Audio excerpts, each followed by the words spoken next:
Huwag na natin tawagin yung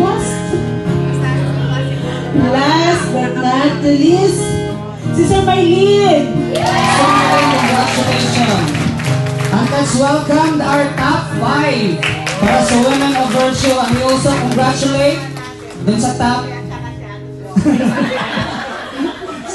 sa top 12. Congratulations din po sa inyo. Congratulations po. God bless.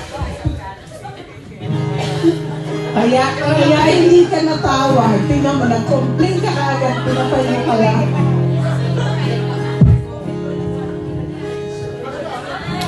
Ayan. So, alam na natin na yun, no? Ito na po yung top 5. Kaya bago tayo dumako para sa ating tatanghalin bilang women, dito ka partner.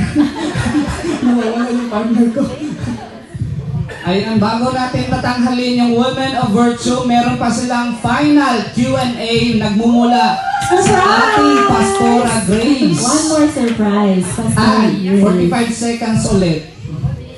Pero dahil one question lang ata yung ibibigay, parang ano din, papalabasin po muna parang natin yung pang Miss Universe talaga ba? Kailangan may headphone para hindi magmi-mix-mix yung ano.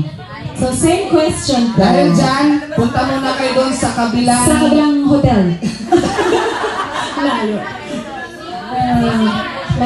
Magkulong muna daw kayo sa CR.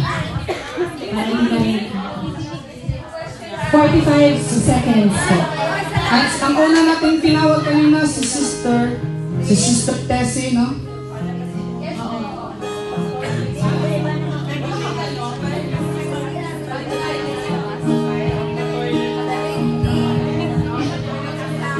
Hi, Sister Tessie. How are you today? Kamusta po ang Phoenix God?